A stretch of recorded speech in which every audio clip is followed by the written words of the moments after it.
Ya está. Vale, muy bien. Bueno, pues buenas tardes y bienvenidos todos.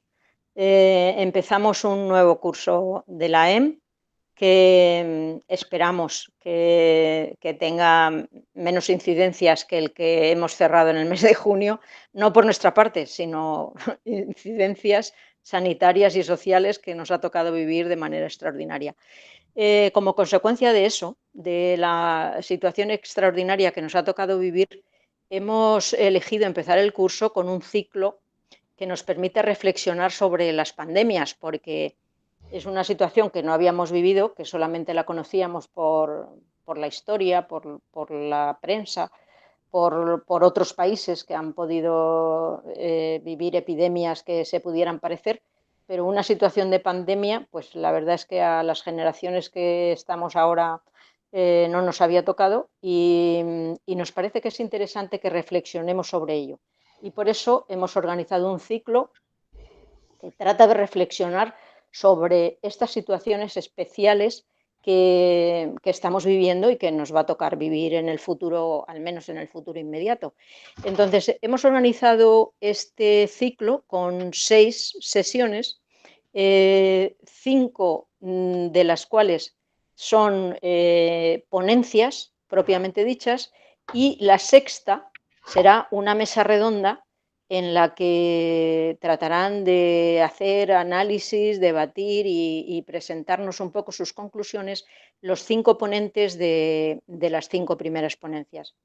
Entonces, en la primera ponencia que inauguramos hoy, Olga Gutiérrez Barbadillo nos va a hablar de algunas nociones básicas, muy básicas, dice ella, pero seguro que muy interesantes sobre los medicamentos de uso humano, porque nos parece que es una información que como ciudadanos nos interesará conocer.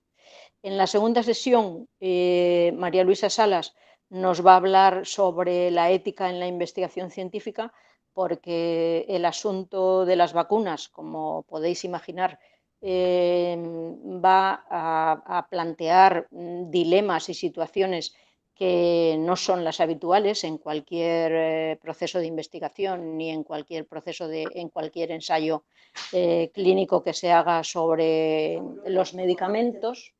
Que es un señor que... A ver, perdón un segundo.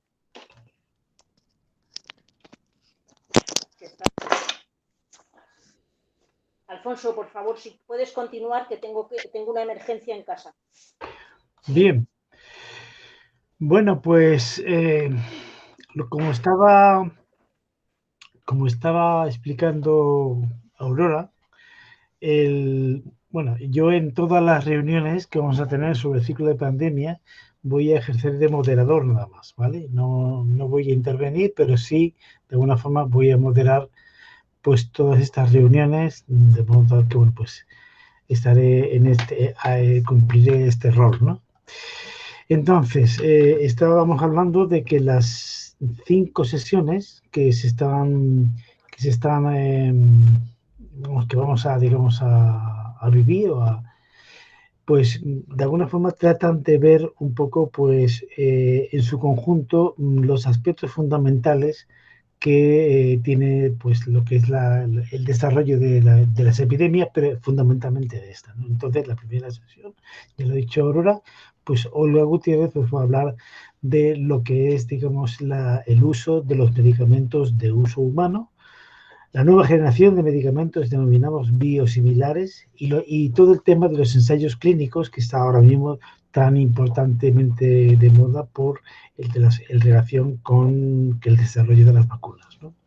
La segunda sesión es una sesión, yo creo que es muy importante porque es la que va a dar la doctora María Luisa Salas sobre todo el componente ético de lo que es la pandemia y de lo que supone la investigación científica en ese sentido, ¿no? Y vamos a abordar la situación en la que se encuentra la investigación en este escenario, ¿no? Es la ciencia fiable porque es una de las cosas que estamos viendo, ¿no? Que en estos momentos, por este problema de desinformación que estamos viviendo todo el mundo, donde los medios de información oficiales están diciendo unas cosas, luego las redes sociales están diciendo otras completamente diferentes. La gente ya no sabe a quién hacer caso. Por ejemplo, salió el otro día una cosa muy curiosa y es que decía uno, los médicos dicen que hay que vacunarse. Miguel Bosé dice que no. Dice, ¿a quién hago caso? Y la gente se está planteando eso. Y esto es muy serio, ¿no? Que la gente se plantea a quién hace caso, si a un cantante o a un médico especializado en el problema, pues es una cosa que te hace pensar. ¿Qué es lo que está pasando, no? Entonces, este tipo de problemas, que es el problema de lo que es la ética y sobre todo del valor de la ciencia, el valor de la ciencia. Llevo 40 años de médico y es la primera vez que veo que la gente se cuestiona lo que dicen los médicos y los científicos. Es muy importante, ¿no?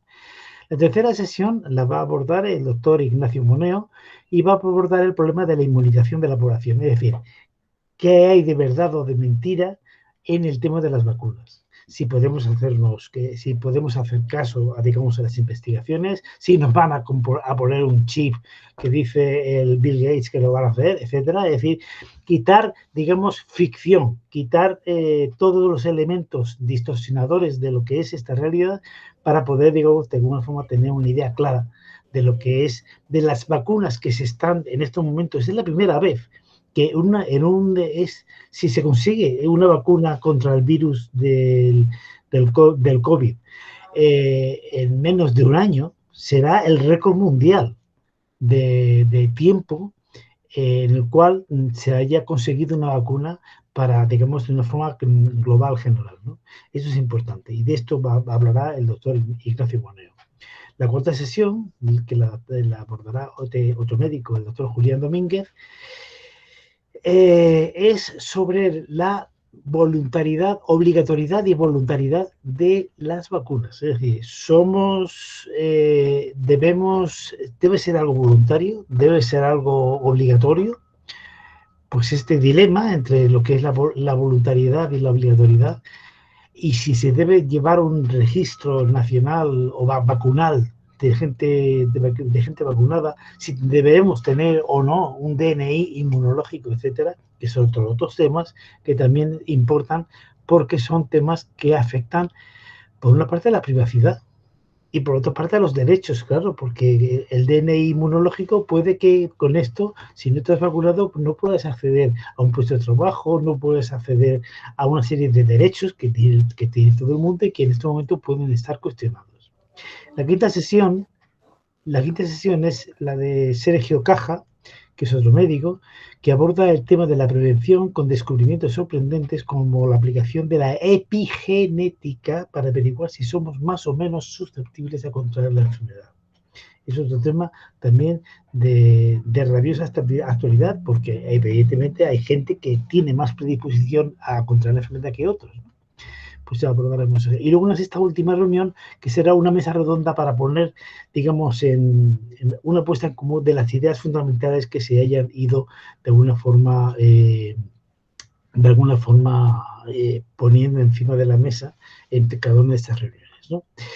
Y ahora, pues, voy a hacer una cosa que es coger y presentar lo que es el ciclo, ¿vale? Esto que os he dicho, todo esto es lo que aquí está, espera, si lo podéis ver en una ventana, compartir, ¿lo veis? ¿Se puede ver? ¿Sí? ¿Veis? Vale, bien, pues estas 5 sesiones es en la que va a consistir todo el ciclo de las reflexiones sobre la pandemia, ¿no? La primera de hoy, la de Olga Gutiérrez, la del 5 de octubre, que es la ética y la investigación científica, la del lunes 19 de octubre, que es la inmunología y las vacunas, la del lunes 9 de noviembre, que es la administración de las vacunas, y la del 16, que es la biotecnología y la prevención sobre todo ese tipo de enfermedades y la mesa redonda, ¿no? Este va a ser, digamos, el plan de este ciclo. Y ahora paso ya a presentar a Olga Gutiérrez Parvadillo, que es la ponente que va a actuar en primer lugar, que es licenciada en Derecho y es consejera técnica del Ministerio de Sanidad en la Dirección General de Farmacia del Ministerio. ¿Vale? Entonces ella va a hablar de lo primero que hemos dicho, que es el recorrido desde la puesta en el mercado hasta la disponibilidad por el usuario de los sistemas de salud, de los medicamentos y especialmente de los actuales y los que están en estos momentos en vía de desarrollo. ¿De acuerdo? Pues nada, Olga, cuando quieras, tienes la palabra. De acuerdo, gracias, Alfonso.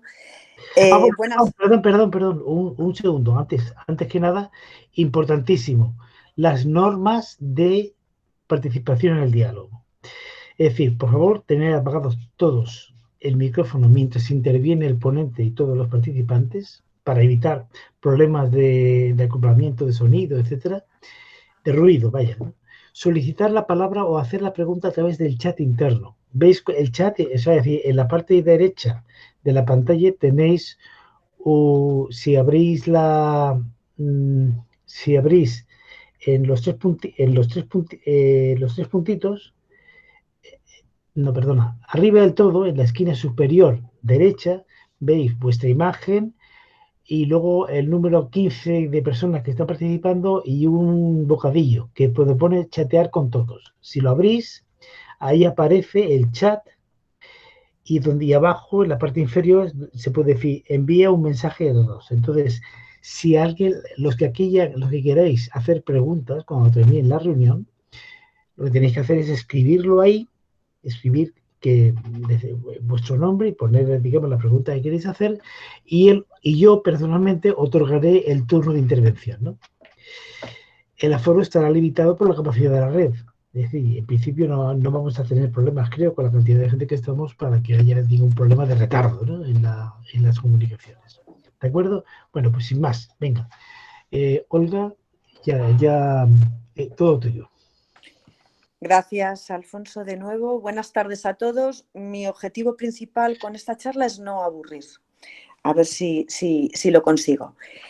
El título de la charla da cuenta ya de qué es lo que se va a tratar en ella. Son nociones básicas sobre los medicamentos. Se trata de hacer un recorrido desde que el medicamento es comercializado hasta que se dispensa, hay interferencia, al usuario de los sistemas de salud, tanto si se trata del Sistema Nacional de Salud, el SNS, como si es un usuario de los sistemas privados. Bien, los medicamentos se nos alcanza todo que son bienes de un gran valor estratégico, pero no solo desde el punto de vista sanitario, sino también desde una perspectiva industrial y política. Desde una óptica sanitaria, pues es evidente que los medicamentos nos procuran la calidad de vida de que gozamos actualmente y se reviste una importancia fundamental en términos también de salud pública. Pero es que además los medicamentos presentan una fundamental dimensión como bienes de producción y consumo, con una importante contribución al PIB nacional, tanto por parte de la industria farmacéutica como de la venta de los mismos y el consumo que se deriva de ellos.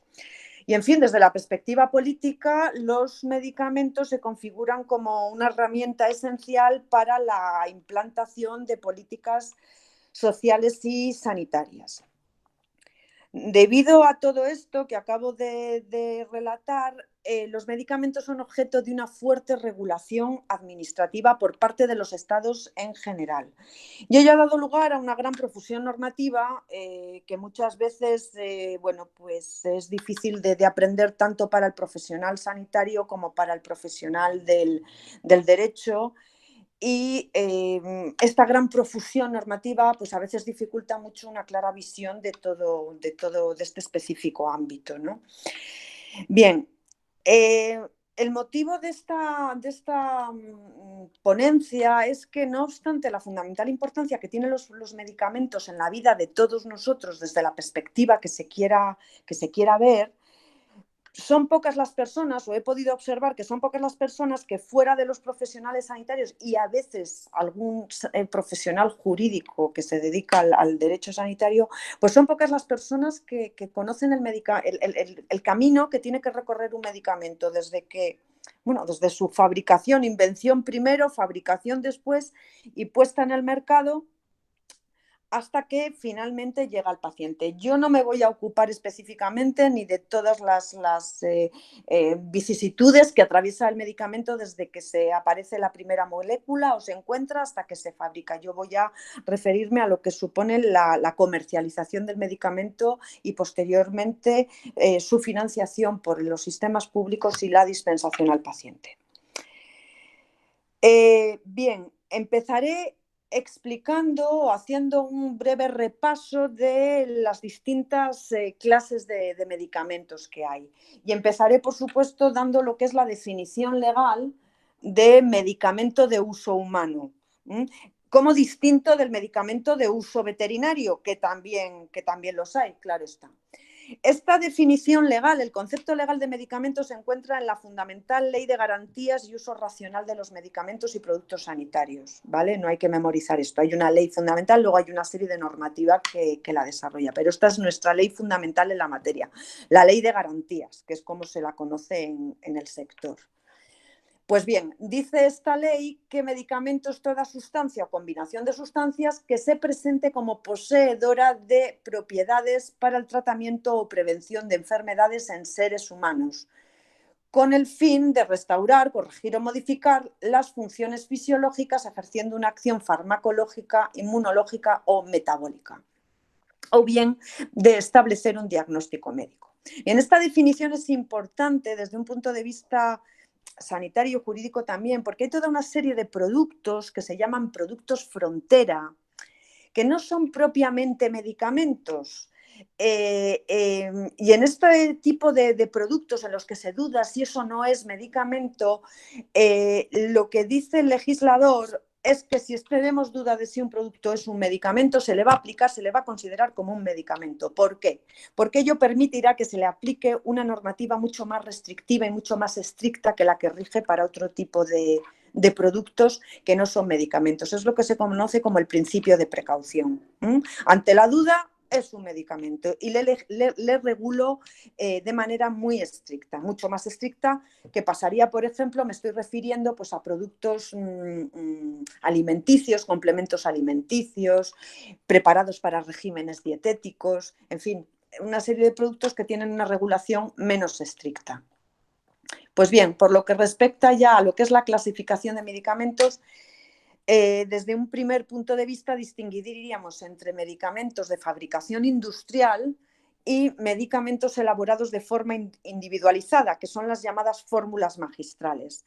Estos últimos son los que preparan los propios farmacéuticos en las boticas, en las farmacias, bien en las farmacias, bien también en las farmacias de hospital, y son para pacientes individualizados, mientras que los productos o los medicamentos de fabricación industrial se fabrican de manera industrial, masiva, para todos los posibles pacientes.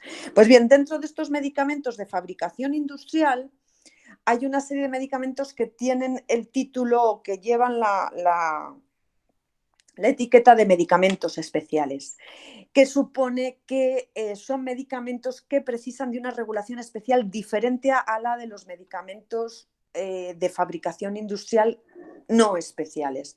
¿Qué medicamentos son especiales? Pues tenemos los medicamentos biológicos, que son los que utilizan principios activos que se obtienen de una fuente biológica, como puede ser, por ejemplo, es el caso de las heparinas, las vacunas son un medicamento biológico, los hemoderivados lo son todos, los más conocidos quizás las heparinas, que se utilizan, de utilización muy habitual.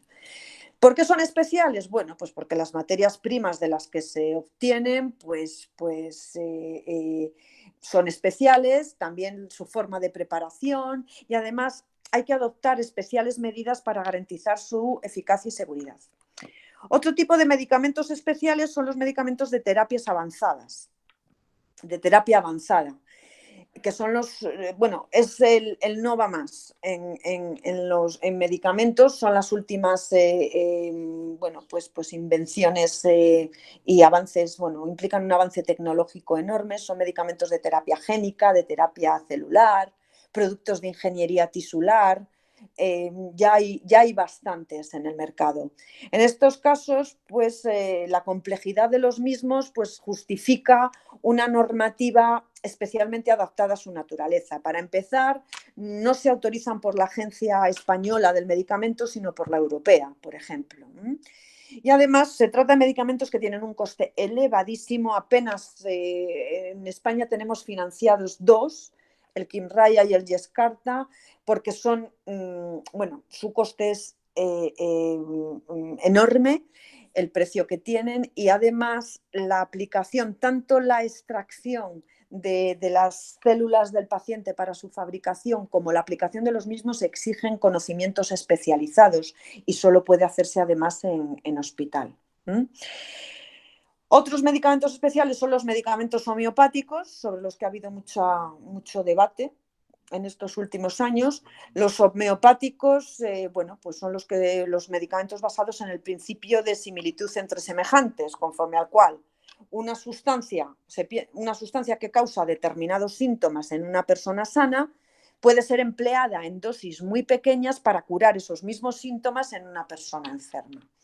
En estos casos también estos medicamentos utilizan materias primas, cepas, muy especiales y que pueden tener un origen mineral, vegetal, animal y humano. Esto es lo que justifica su tratamiento especial. Y finalmente están los radiofármacos, que son los productos que contienen isótopos radiactivos. Se utilizan sobre todo en técnicas para la práctica de pruebas de diagnóstico, como pueden ser pues, lo que conocemos como los escáneres o las resonancias magnéticas. Pues esos contrastes que se nos aplican son radiofármacos y tienen que ser manipulados y utilizados también por personal especialista, por facultativos especialistas en radiofarmacia. Y además se tiene que hacer en las unidades de radiofarmacia que están en los hospitales. Bien. Un segundo criterio de clasificación distingue entre los medicamentos innovadores y los genéricos o biosimilares. Los medicamentos innovadores, su propio nombre lo indica, es un medicamento de nueva creación, que no existía antes. Una vez que el medicamento innovador sale al mercado, ya se pueden hacer copias, por así decirlo. No estoy siendo muy rigurosa con la terminología, los médicos presentes igual me riñen después, pero bueno, para que nos entendamos en un lenguaje más corriente, se pueden hacer copias de esos medicamentos y aparecerían entonces los llamados medicamentos genéricos, que son medicamentos que tienen la misma composición cualitativa y cuantitativa en principios activos y también tienen la misma forma farmacéutica que el medicamento innovador al que copian. Y además son bioequivalentes con el medicamento de referencia. Estos serían los genéricos, o en el caso de medicamentos biológicos se habla de biosimilares, ¿vale? Que serían los genéricos de los biológicos. Estos medicamentos genéricos los reconocemos comercialmente porque llevan las siglas EFG, equivalente farmacéutico genérico. Bien, y solo pueden producirse una vez que ha expirado la patente del medicamento innovador, pero esto lo voy a explicar ahora a continuación, ¿vale? El genérico lo conocemos todos porque en el Sistema Nacional de Salud lo que se suele dispensar normalmente no es el medicamento, la denominación comercial o el medicamento de marca, sino el genérico, sería como la marca blanca, por así decirlo, que son los que por regla general se dispensan. Bien. Muy brevemente me referiré a los ensayos clínicos que tienen lugar, para decir simplemente que el ensayo clínico, ahora estamos hartos de oír lo de los ensayos clínicos de las vacunas. Bueno, pues es, digamos, como el paso previo que tiene que darse para comprobar que un medicamento es eficaz. Estos ensayos clínicos tienen que realizarse en condiciones de seguridad para los pacientes, por supuesto, para las pruebas sometidas a la prueba. Es decir, porque ya el ensayo clínico supone que la investigación está ya en una fase en que se va a hacer pruebas con seres humanos para determinar o confirmar los efectos clínicos, farmacológicos y farmacodinámicos de un determinado medicamento. En los ensayos, como estamos viendo ahora en la actualidad, se estudian y se detectan las reacciones adversas y se estudia también pues, otros aspectos de ese medicamento, como puede ser la absorción, el metabolismo y la eliminación del medicamento. Todo ello va dirigido a determinar pues, la seguridad y la eficacia del medicamento necesarias para poder ponerlo en el mercado. Estos ensayos clínicos tienen que ser autorizados. En el caso de España, la autorización la hará la Agencia Española del Medicamento. Bien, pues una vez que el medicamento, bueno, que ya se ha culminado con todos estos ensayos clínicos, el medicamento se patenta. Y aquí la patente, como cualquier invención, el laboratorio que lo tiene lo patenta. ¿Y esta patente qué le otorga? Pues otorga al inventor, al fabricante del medicamento, al inventor primero, al que tiene, al titular de la patente, le otorga un derecho a comercializar en exclusiva, a explotar ese medicamento en exclusiva durante 10 años. Durante ese periodo de 10 años no se pueden sacar medicamentos genéricos. Esto es así porque de lo que se trata con ello es de que el laboratorio que ha invertido mucho tiempo, muchos recursos y mucho dinero en fabricar ese medicamento innovador tenga un periodo lo suficientemente de tiempo, lo suficientemente amplio como para poder resarcirse de la inversión realizada. De alguna manera es un estímulo también a la inversión, el saber que el fabricante sabe que va a tener un tiempo en el que va a poder recuperar y hacer beneficios, porque al fin y al cabo los laboratorios fabrican medicamentos para hacer dinero. Esto es así. Pues bien, durante ese periodo de la patente no pueden salir los 10 años, no pueden salir medicamentos genéricos al mercado, porque el medicamento genérico ya por definición va a ser más barato, porque no ha tenido que invertir todo ese dinero y todo ese esfuerzo en la investigación de la molécula innovadora. Bien, respecto a la autorización de medicamentos, pues bien, una vez que el medicamento ya está fabricado y ya goza de su patente, en la mayoría de los casos se solicita la autorización. Es una autorización para poder comercializar, para poder poner el medicamento en el mercado. Esta autorización, en el marco de la Unión Europea, se realiza bien por la Agencia Europea del Medicamento, la EMA, que se la conoce por sus siglas en inglés, o bien por la Agencia Española de Medicamentos. Los medicamentos que autoriza la EMA los autoriza para todo el territorio de la Unión Europea. Los que autoriza la Agencia Española los autoriza para el territorio exclusivamente español. Bien, ¿cuáles son los criterios básicos para la autorización de medicamentos, para la autorización de comercialización? Pues son 3 fundamentales, que son calidad, seguridad y eficacia. El medicamento que vaya a ser autorizado tiene que asegurar que este producto es un producto que tiene una calidad aceptable, que reúne los estándares de calidad que fijan las agencias del medicamento y que además en un balance tiene que proporcionar un beneficio, es decir, el balance entre beneficio y riesgo tiene que ser equilibrado.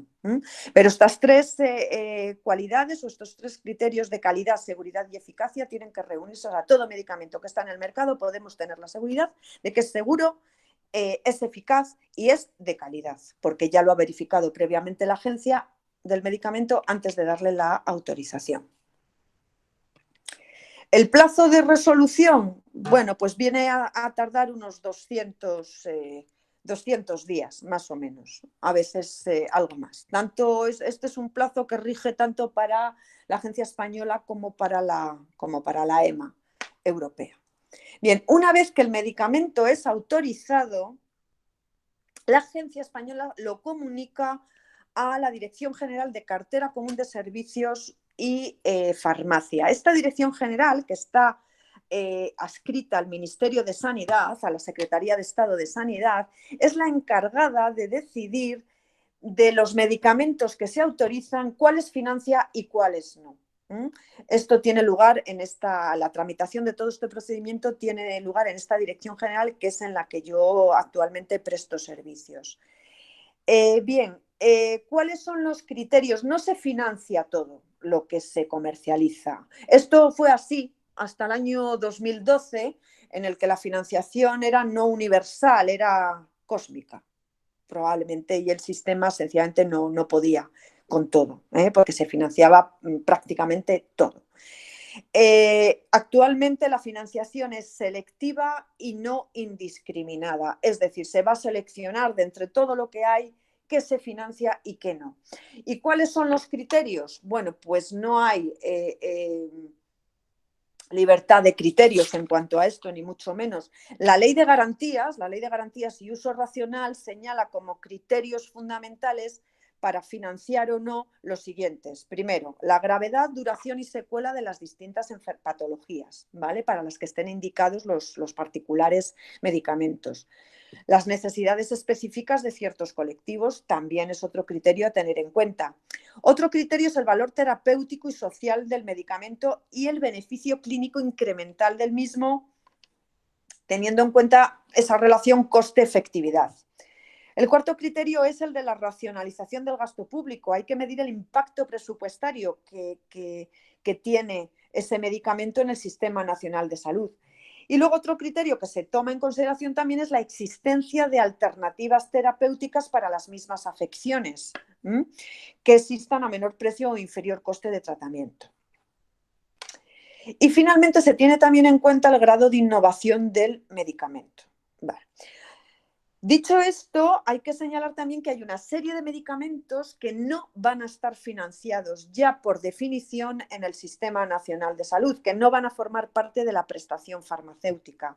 Y entre estos están los medicamentos que no están sujetos a prescripción, a ellos me voy a referir más adelante, y también los medicamentos que no estén indicados para el tratamiento, que no se utilicen para el tratamiento de patologías claramente determinadas.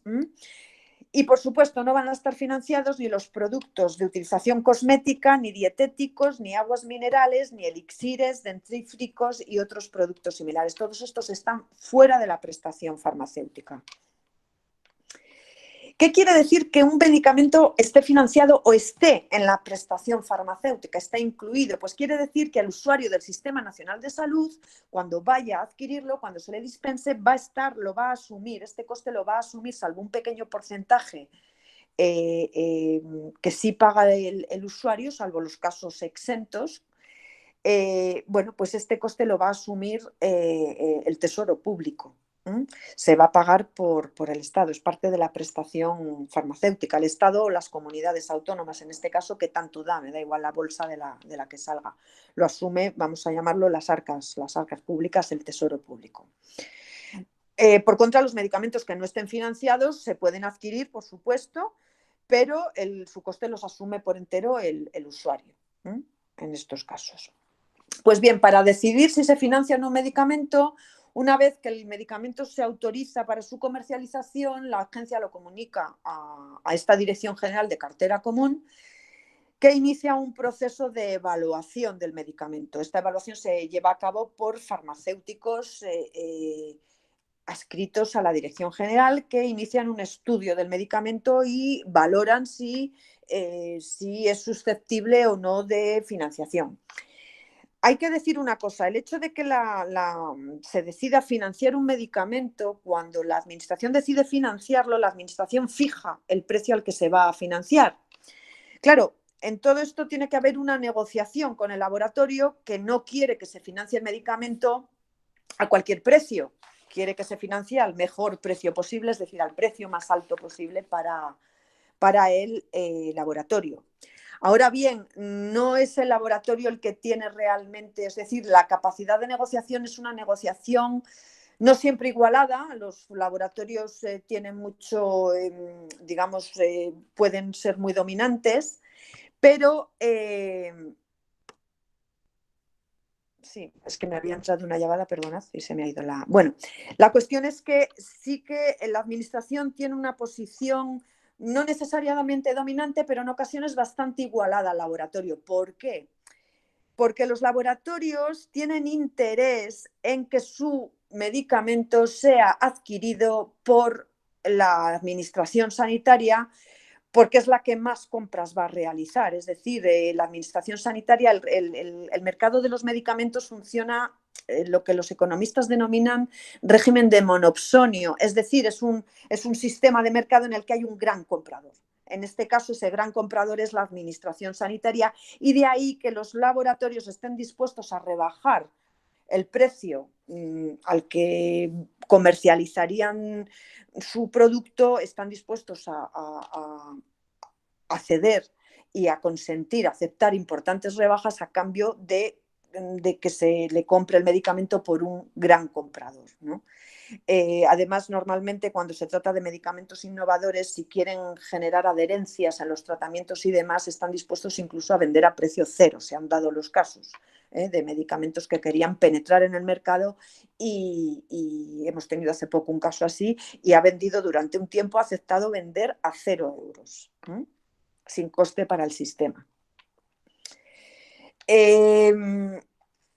Bien, una vez que se evalúa el medicamento y se considera que se logra fijar su precio y se negocia esa fijación de precio y se fija precio, la autorización la decisión de incluirlo y de aceptar ese precio es de la Comisión Interministerial de Precios de los Medicamentos, que es un órgano colegiado en el que están integrados, además del Ministerio de Sanidad, hay 4 comunidades autónomas por turno rotatorio, y además están presentes también el Ministerio de Industria y el Ministerio, como no, de Hacienda.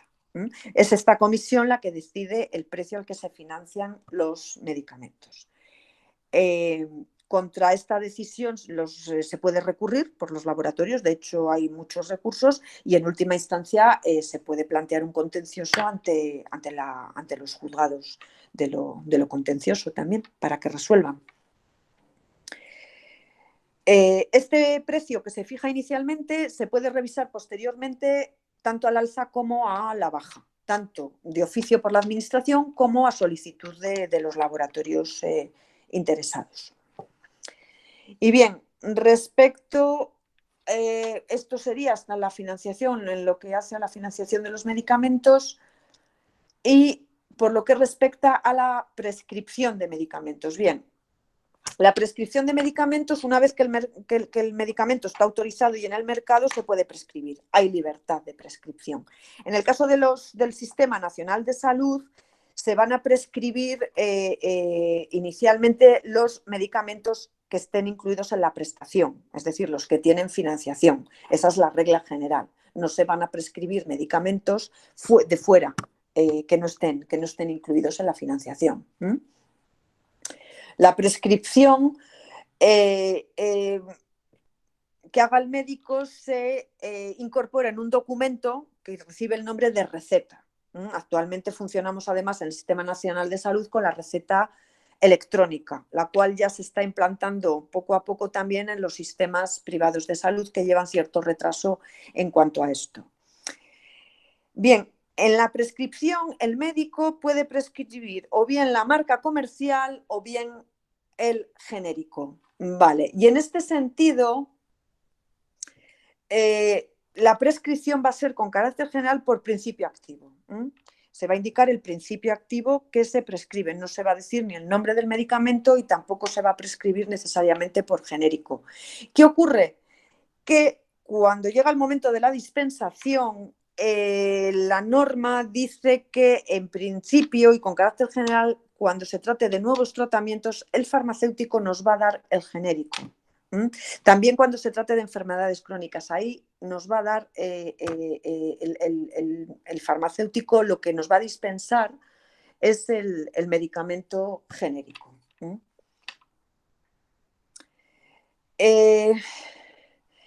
Bien,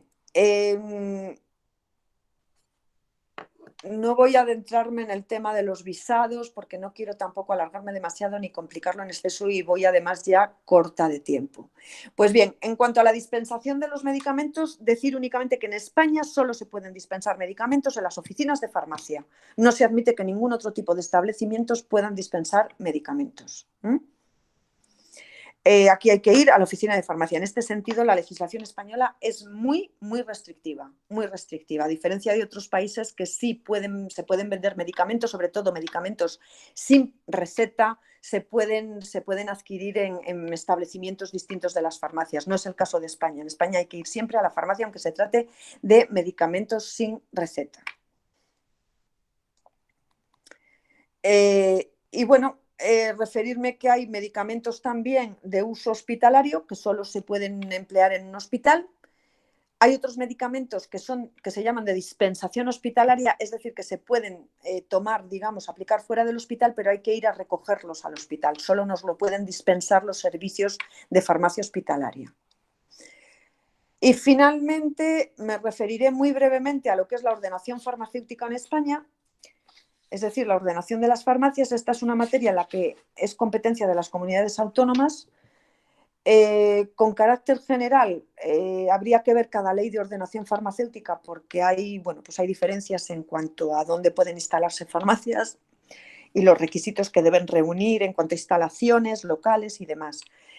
Sí que quiero resaltar, por ser interesante el dato y por ser importante, y es que en toda oficina de farmacia debe estar presente y actuar un farmacéutico titular.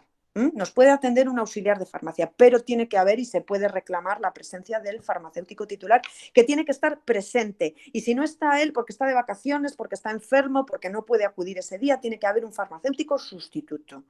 Esto es exigible, porque la dispensación de medicamentos la tiene que hacer un profesional farmacéutico. Otra cosa es que la farmacia pueda estar atendida por auxiliares de farmacia o personas que no ostentan esta titulación, pero desde luego tiene que estar presente, físicamente presente, el licenciado titular. Además, la titularidad de las farmacias solo la puede tener un farmacéutico, un titulado farmacéutico, la autorización administrativa, como tal. Además de tener que estar, ya lo digo, insisto en esto, tiene que estar presente. Y luego, bueno, pues los datos de oficinas de farmacia en España hay más de 22.000. Este es el dato último de 2018. Y bueno, insistir en que todos los medicamentos solo se pueden obtener en farmacias, incluidos los medicamentos sin receta, estos que vemos, es decir, los medicamentos sin receta, como puede ser, pues no sé, los que vemos anunciados. Todos los que se publicitan en los medios de comunicación o en las páginas web son medicamentos sin receta, como puede ser, pues no sé, el Frenadol, algunas dosificaciones de paracetamol, por ejemplo, el paracetamol 650 miligramos es un medicamento sin receta y puede ser publicitario, no así el que lleva el de 1 gramo, por ejemplo. Y bueno, pues hay algunos otros también que, pues los ibuprofenos de 400 miligramos, por ejemplo, que son sin receta. Es decir, todos estos pueden ser objeto de publicidad. Publicidad, además, que también está muy estrictamente regulada, de manera muy restrictiva y tiene que llevar muchas advertencias al usuario. Y luego referirme por último a la venta de medicamentos por internet, que en realidad es venta por una oficina de farmacia, porque solo pueden vender, son oficinas de farmacia que tienen página web y venden medicamentos sin receta, que son los únicos que se pueden vender por internet, los medicamentos sin receta. Y bueno, yo creo que con esto ya he abordado, bueno, pues las cuestiones más básicas de toda esta materia.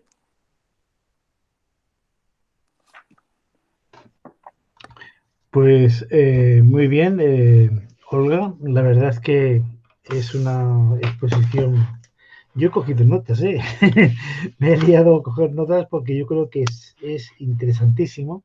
De todas formas, saber que, como siempre, digamos, tratamos de hacer, primero está la conferencia grabada, con lo cual pues se podrá, digamos, acceder a ella en la página web de la AEM. Y por otra parte, pues siempre tratamos de hacer un resumen, una especie como de monográfico, con el resumen de las ponencias que todos nosotros hacemos en estas conferencias, ¿no?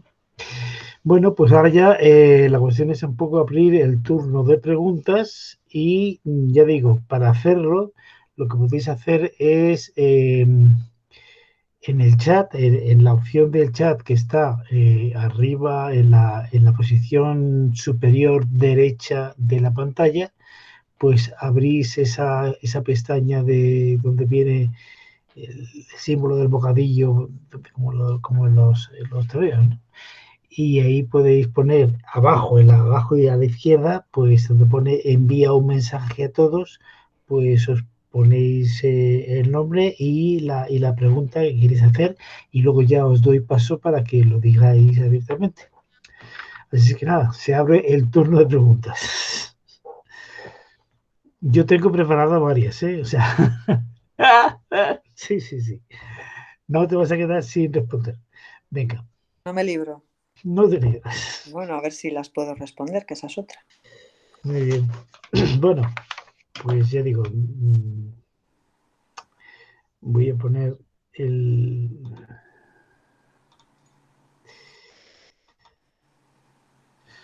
Bueno, voy a empezar a abrir boca y voy a empezar por hacerte... bueno, la verdad es que tengo algo así como 7 preguntas, ¿eh?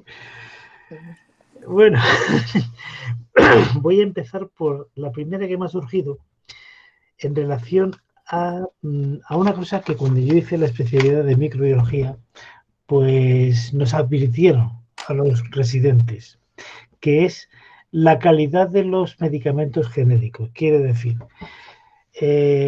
sobre todo los antibióticos, que son los medicamentos que nosotros hemos manejado siempre, pues siempre hay, con independencia del periodo digamos, de la patente, de vigencia de la patente, que son 10 años, cuando ya se abre, básicamente es lo que se suele hacer, y respóndeme en contra si no es así, es que el laboratorio principal, que es el que fabrica el principio activo, lo que hace es vender a granel ese principio activo, y luego los diferentes laboratorios que lo compran, pues cogen y los envasan, ¿vale? Entonces, en ese tránsito de venta del principio activo a granel hacia terceros laboratorios, y estos los envasan y los comercializan, nos decían, hay un ligero descenso de la calidad de la materia. Entonces, siempre, a ser posible, hay que prescribir medicamentos del laboratorio que genera el principio activo. Ya, la marca comercial.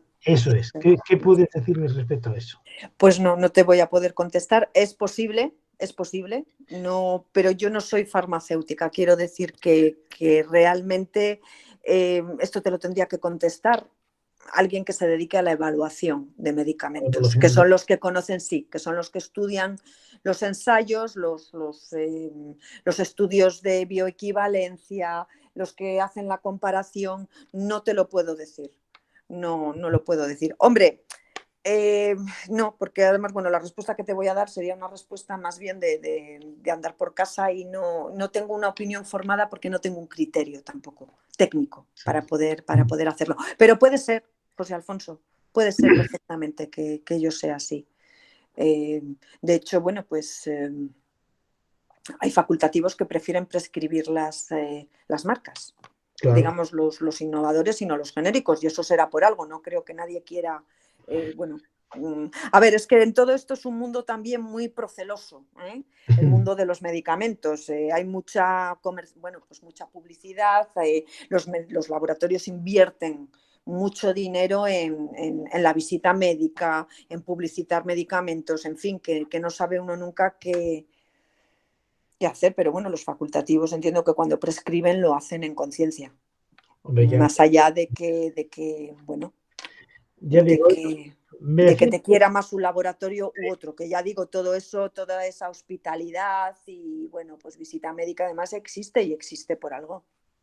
Es decir, si un medicamento lo fabrica, el principio activo lo fabrica, por ejemplo, Sandoz, sí, y Sandoz vende a granel el principio activo a 3, 4, 5 laboratorios, en ese tránsito hay una ligera, a lo mejor imperceptible, pérdida de calidad, en cantidad, de concentración, yo que sé, una serie de cosas que dice, bueno, casi, o sea, digamos los muy, ¿cómo se llama? Los muy puritanos, por así decir, sí. Pues yo prefiero el laboratorio que fabrica el medicamento, ¿no? Pero en fin, eso es un tema que bueno, se entiende que no tiene por qué. Bueno, en principio, desde el punto de vista de la seguridad, calidad y eficacia, son equivalentes. Son equivalentes. Esto pasaría como con las marcas blancas. Pues ya el consumidor que prefiere uno, ¿no? Exactamente. Bueno, voy a dar paso a Ignacio, que te pregunta lo siguiente. Dice, muchas gracias por tu charla, Olga. Mi pregunta es, ¿existen procedimientos rápidos para autorizar medicamentos como las posibles vacunas contra el coronavirus? A ver, no soy experta en ello, pero creo que sí, que hay procedimientos abreviados, ¿eh? Hay un procedimiento de autorización rápida. No te puedo decir ahora más, no tengo aquí la ley, pero sí que los hay, sí que los hay. Lo que pasa es que esto ya es competencia más propiamente de la agencia, entonces, pero yo creo que sí, que hay procedimientos más rápidos para la autorización. Es decir, al fin y al cabo, el plazo que os he dado de los 200 días, pues supongo que pueda reducirse, según además es decir, que son plazos que tienen que ver pues, con la carga de trabajo de las unidades competentes y demás. Y sí que arbitra la ley un procedimiento más rápido, estaría el ordinario y un procedimiento más abreviado. Ahora bien, no sé en qué caso se puede seguir este último. Supongo que en el caso de la vacuna, en el caso de la vacuna del COVID va a venir autorizada, supongo que ya por la agencia, es decir, o trae ya una autorización de algún otro país que posiblemente corran más, o de la propia EMA, la agencia europea. Muy bien.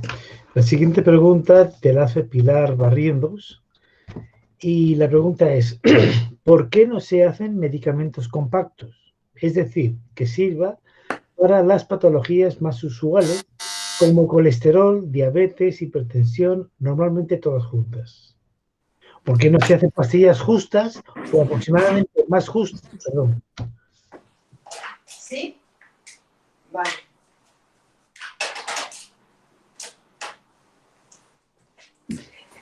Perdonad, que es que tenía una llamada. Pero compactos, a ver, ¿en qué? Pilar, si puedes, porque la pregunta es un poco rara. Si puedes abrir el micrófono tuyo y se lo comentas tú, please.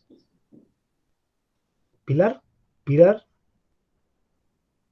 Sí, ¿está? ¿Me oís? Sí, sí. Sí, me refería a que, por ejemplo, sobre todo en las personas mayores, cuando te pones a a prepararles los pastilleros, te das cuenta que todos tienen la pastilla para la hipertensión, la pastilla para la diabetes y la pastilla para el colesterol. Entonces, mi pregunta es, si normalmente a partir de determinadas edades o patologías van asociadas, ¿por qué a nadie se les ha ocurrido hacer una en la que ya entren los tres? Le digo por ir ahorrando la chuche, para poner la chuche, ¿no? Que podría ser interesante. Eso, y después otra cosa que me llama muchísimo, siempre me llama la atención, es porque cuando ponen cajas y dices pastillas y pone 28, y dices 28, ¿por qué 28? Y te las tienes que tomar largo tiempo, o 30, o 50, y dices, oiga, pues ¿no pueden contar bien por meses? ¿No? Esto, ¿no? Porque no cuentan, porque hacen 50. No sé, es una tontería, lo que estoy diciendo, pero no le encuentro, me refiero a la lógica. Encuentro que te hagan de 30, pero 50, ¿por qué te hacen cajas de 50? Esta es una tontería, si lo sabes, vaya, es más que nada curiosidad, porque A si no se lo ver, preguntaría a un realmente farmacéutico. lo último sí que se ha planteado. Se ha planteado que se hagan, digamos, que se adapten más los envases, pero eso es ya por una cuestión comercial, yo creo, el que se hagan envases con tantas pastillas, sencillamente.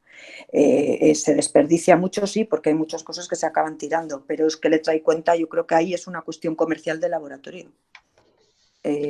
O no sé exactamente los motivos, pero no creo que responda a motivos, y que me contradigan los señores facultativos presentes, que yo obedezca a motivos, digamos, terapéuticos o de tratamiento.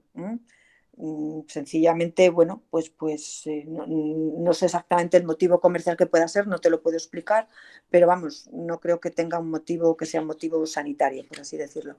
Y en cuanto a lo primero de hacer una pastilla compacta, hombre, yo creo que eso sería bastante difícil, teniendo en cuenta que sería, es decir, que las pastillas se tienen que tomar en una dosificación determinada. Esto también te lo pueden responder los señores facultativos presentes, yo creo, mejor que yo. Pero yo no lo veo viable, no lo sé, igual me equivoco. Sencillamente no creo que sea factible. Sería además una labor difícil, ¿no? El juntar pastilla, o sea, distintos principios activos en una sola pastilla. No sé hasta qué punto eso, desde el punto de vista de la fabricación, podría hacerse una única pastilla para todo lo que tenga uno. Aparte de que comercialmente entiendo que el coste sería grande y no interesaría a nadie. Y no sé si desde el punto de vista terapéutico, desde luego yo no sé si ello sería, ya digo, realizable. Hombre, yo creo una cosa, y es que la dosis de cada uno de los principios, ¿no? Tanto para la diabetes, para la hipertensión, para el colesterol, hombre, ya demasiado se estandariza digamos, al fabricarse las pastillas o los envases con una determinada concentración, como para, digamos así, digamos en bloque, meterlos todos en una sola pastilla, por así decir. No lo sé, yo creo que sé que desde el punto de vista clínico no es razonable, porque una persona puede necesitar, es decir, esa pastilla sería lógico para una persona que sufra colesterol, diabetes. Es verdad que mucha gente sufre eso, porque ahora mismo está muy de moda y es, o sea, lo que se ha dado en denominar el síndrome metabólico, ¿no? Que tiene que se caracteriza por 5 problemas, ¿no? Que es la hipertensión, la diabetes, la hipercolesterolemia, la hipertrigliceridemia y la obesidad. Entonces, claro, personas que sufren esos 5 o más o menos, digamos, elementos componentes del síndrome metabólico, pues a lo mejor les puede venir bien, pero no sé, en cualquier caso, cada enfermo es diferente. Y en ese sentido, bueno, sí, en ese sentido te quería hacer yo una pregunta a ti y es justamente un tema que has empezado, digamos, a hablar cuando cuando has hecho referencia a los medicamentos de terapia avanzada.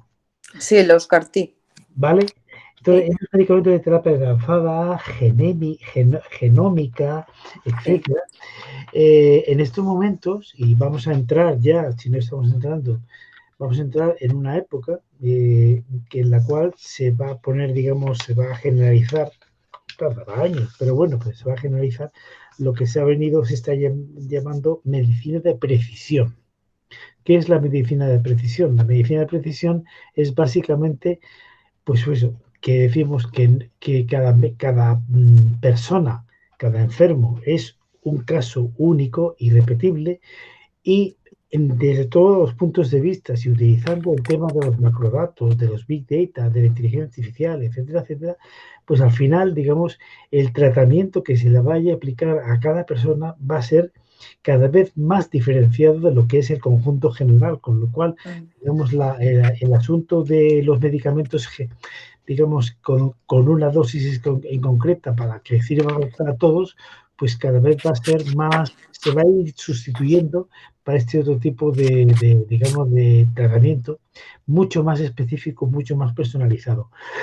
No sé hasta qué punto, digamos, la industria farmacéutica actualmente, y ni siquiera la medicina, está, digamos, en estos momentos adecuada o adaptada a este nuevo tipo digamos, de medicina de precisión, en la cual la genética va a ser un elemento, un componente muy, muy, muy destacado. Hasta qué punto, digamos, esto va a ser en el medio plazo, no digo en el corto, ni siquiera en el medio plazo posible, ¿no? Pero por eso quiero decir digamos, que se avecina en los próximos años o décadas, pues un cambio radical en lo que es la prescripción farmacéutica. Sí, lo que pasa que son medicamentos muy caros. Sí, es decir, estamos hablando de medicamentos que la dosis viene a costar unos 200.000 euros. Es sí. decir, son de una única dosis, en fin, pero sencillamente, bueno, pues los sistemas sanitarios no lo pueden asumir. O para casos muy concretos. Aquí en España, ya digo, hay 2 financiados. Yo pienso que realmente no se pueden asumir a ese coste, es una opinión mía personal, pero bueno, los órganos competentes para decidir esto, pues la Comisión de Precios estimó que sí y ahí están financiados, pero ya digo, a un coste, bueno, disparatado. Entonces se está trabajando en esto, hay mucha inversión actualmente. Y claro, grandes laboratorios tipo Novartis, tipo Gilead, son los que están invirtiendo y bueno, ahí está, desde luego, sí. Sí, el problema es su financiación para que llegue a todo el mundo. Muy bien, pues yo ya digo, tengo preguntas para dar y tomar, así es que Bueno, ya pero no. voy a aprovechar. Y no, otro de los temas también que desde el punto de vista del ejercicio profesional también interesa saber y conocer es el tema de los laboratorios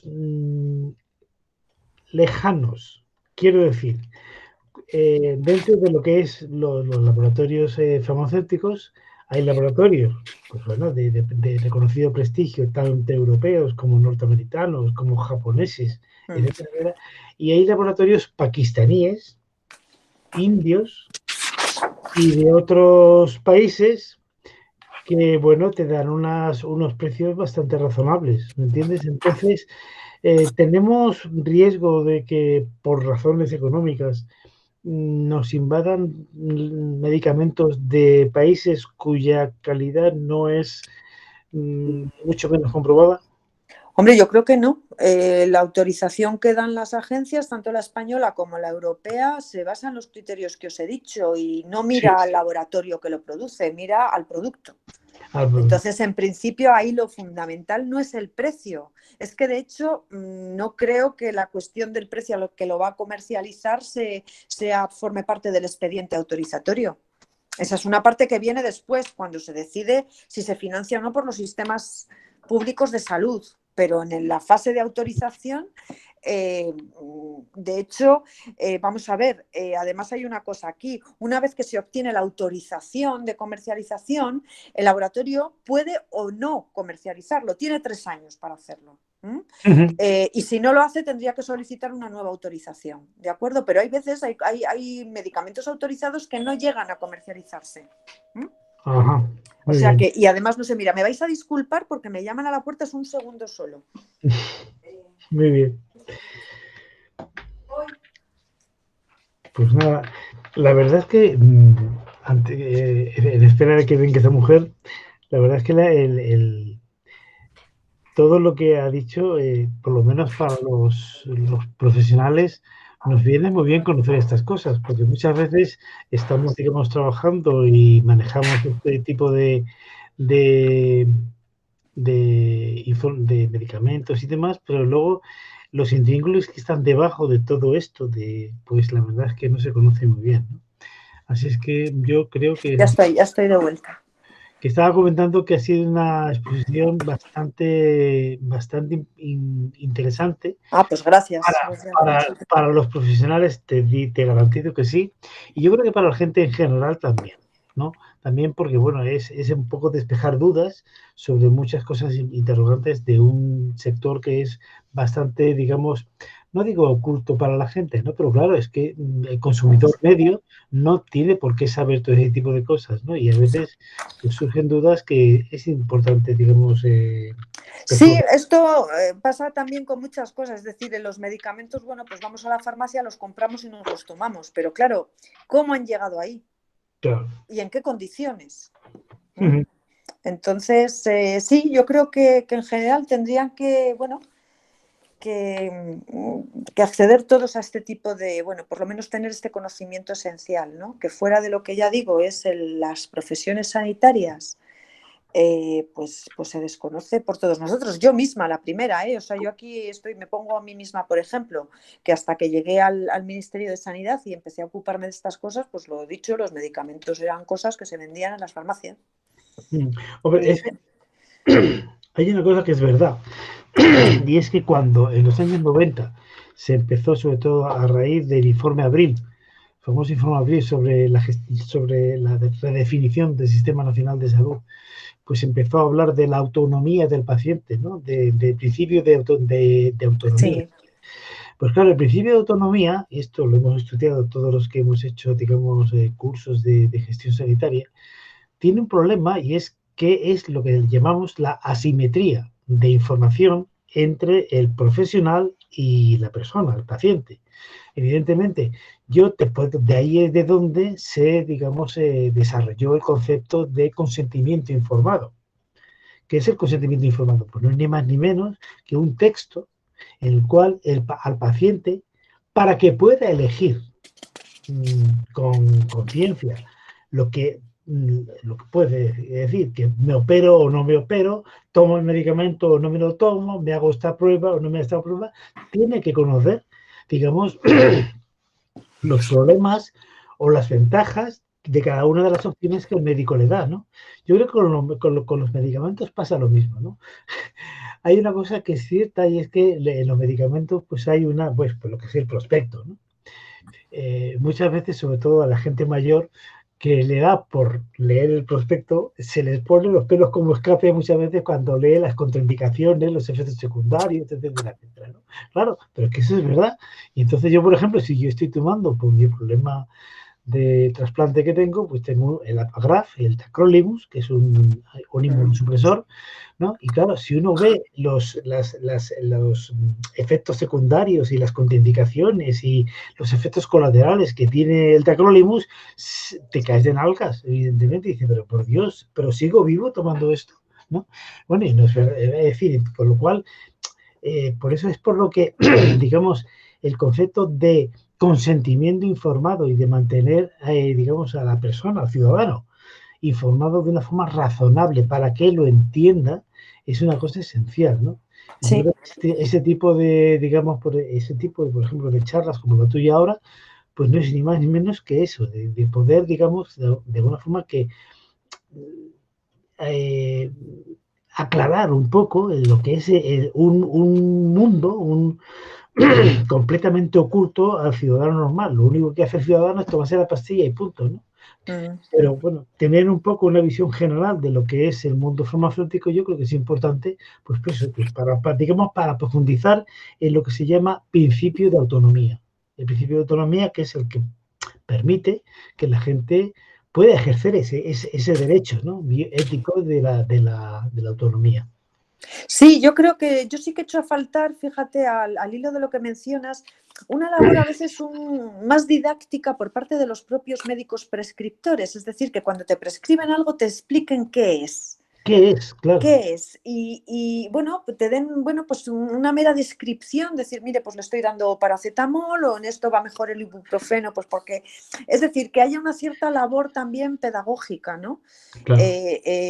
Porque al final, pues bueno, lo que hacemos la mayoría de las personas es que vas al médico, te da el medicamento y te lo tomas sin rechistar. Algunos alcanzamos a leernos el prospecto y se nos ponen los pelos de punta, efectivamente, entonces dices, bueno, no sé si seguir leyendo, no leo, pero bueno, yo tengo por costumbre leerme los prospectos, por ejemplo, ¿no? Sí que lo hago. Pero bueno, pues en general esto podría subsanarse de esta manera también, ¿no? Si hubiera una...